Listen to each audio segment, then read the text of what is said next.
Мой прадед – летчик-истребитель Аздоев Мурат.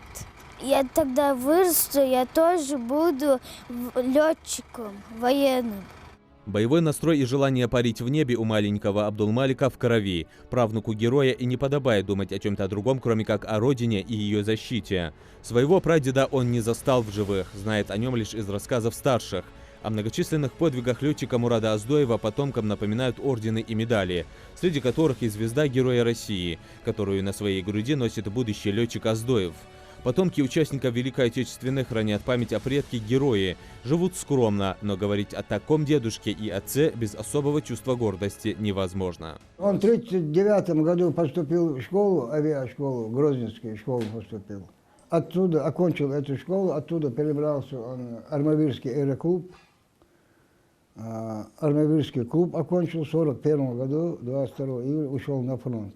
Легендарный летчик Мурат Аздоев воевал на Западном, Сталинградском, Брянском и Втором Прибалтийском фронтах в составе 431-го истребительного авиационного полка. В сентябре 1941 года в воздушных боях на Орловском направлении летчик Аздоев записал на свой счет первый сбитый самолет противника. За период войны сбил в воздухе и побил на земле более 25 самолетов врага, 30 танков, уничтожил более 300 недругов.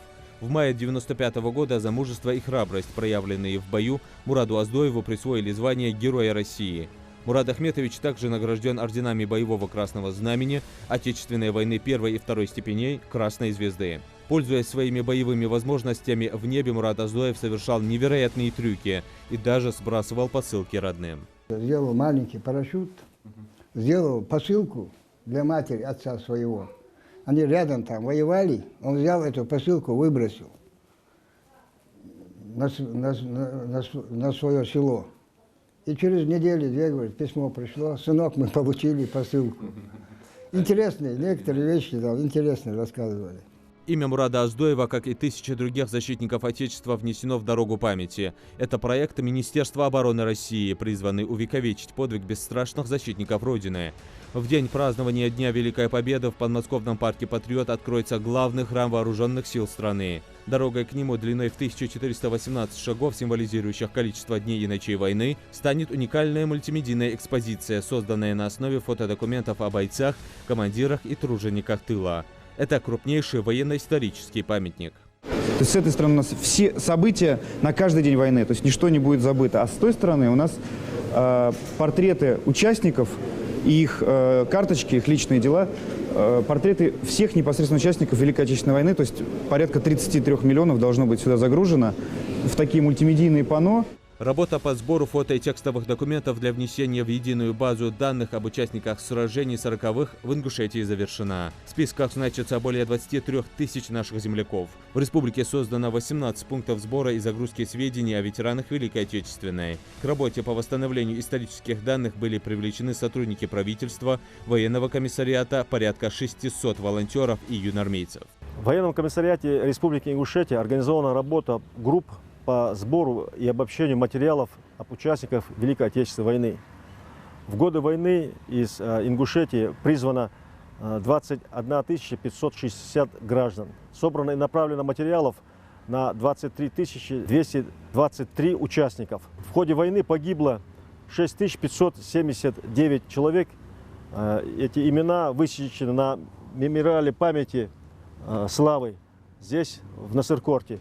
Активную помощь в сборе данных оказали жители региона, родственники и потомки участников войны. Из семейных архивов в информационный раздел «Дорога памяти» были внесены бесценные материалы. Все загруженные данные уже прошли модерацию и обработку и вошли в дорогу памяти.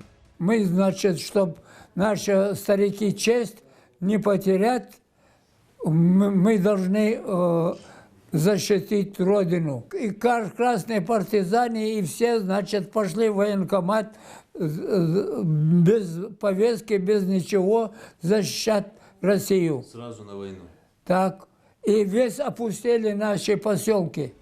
Честь дороже жизни. С таким настроем отправлялись на войну наши предки. У них была только одна цель – разгромить врага и снова сделать небо над Родиной мирным. Камбулат Гайсанов ушел на войну 16-летним подростком, попал в партизанский отряд, затем участвовал в боях за Малгобек. В сентябре 1942 года был ранен и контужен. После полученных травм не смог вернуться в строй. Нас немец бомбил, потому что мы его не пропустили. Мы, значит, сказали, нам не надо, у нас есть Россия, мы, значит, будем защищать Россию. Здесь не пройдет ни один немец. Камбулат Гайсанов, как и тысячи других солдат, стоял насмерть во имя Родины. Но не все герои 40-х смогли увидеть капитуляцию фашистов и победный май. К сожалению, живых свидетелей и участников боевых сражений 40-х становится все меньше. Сохранить память о каждом и призван проект Минобороны «Дорога памяти». 2020 объявлен годом памяти и славы в рамках празднования юбилея. Со дня полного разгрома врага 9 мая исполняется 75 лет. Советские солдаты, в числе которых были и доблестные ингуши, освободили мир от фашистского ига. Память о тех, кто воевал на фронте или работал в тылу, хранят в каждой семье. А в скором времени будет увековечена и в подмосковном парке «Патриот». Юсуп Гелисханов, Асхаб Белакиев, Новости 24.